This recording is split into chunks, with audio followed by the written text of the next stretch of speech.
The ancient Egyptian civilization lasted for over 3,000 years and became one of the most powerful and iconic civilizations in history. At its height, ancient Egypt's empire stretched as far north as modern-day Syria and as far south as today's Sudan.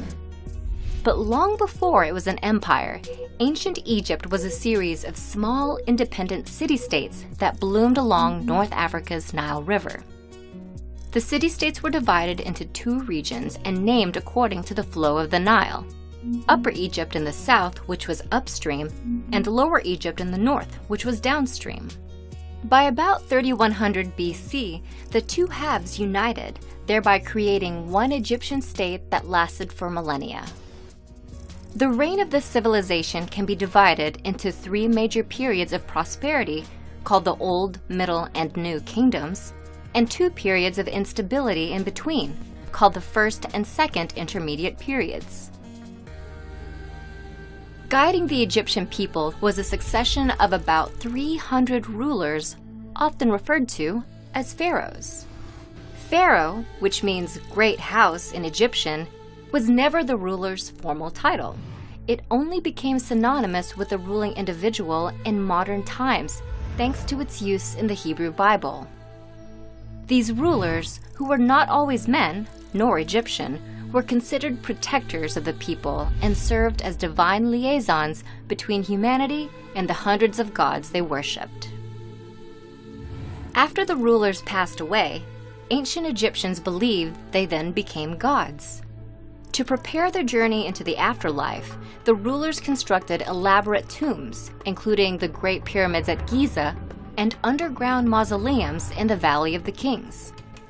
Rulers filled their tombs with all the items they could need in the afterlife, including gold, jewelry, food, drink, and even pets. Preparing for this journey to the gods also involved mummifying one's body.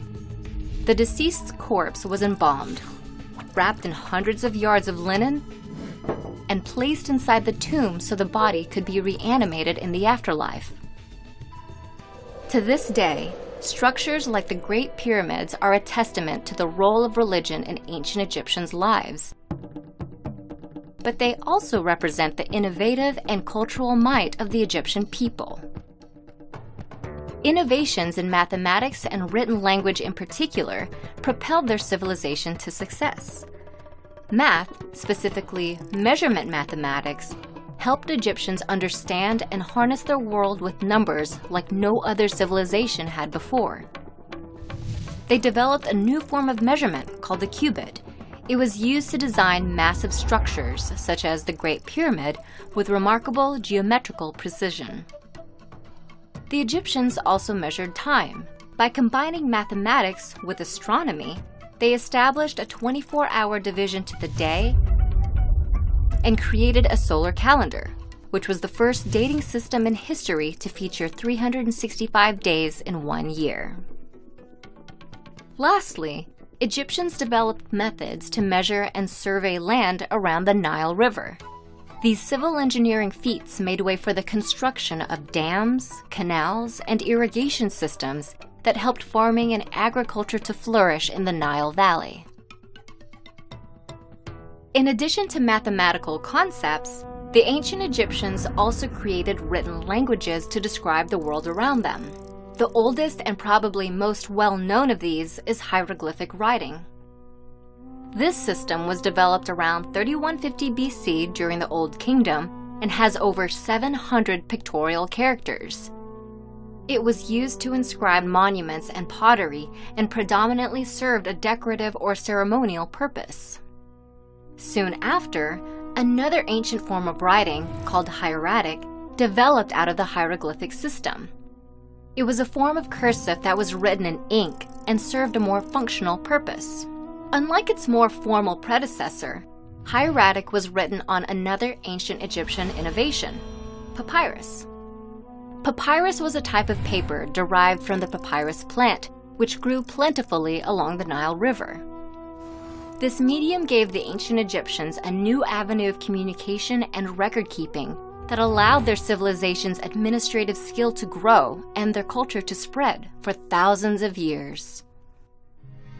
As with all great empires, ancient Egypt came to an end. It was eventually conquered after a series of invasions, including those by the Persian Empire in the 4th century BC and the Roman Empire around 30 BC. Not many civilizations can claim a lifespan of over 3,000 years, let alone one that made vast cultural contributions that still resonate in modern times. Ancient Egypt, with its linguistic and mathematical innovations, spirituality and religion, and extensive political and military might, set a high standard for all civilizations that followed.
The gold mask of Tutankhamun is recognized as one of the world's most famous works of art.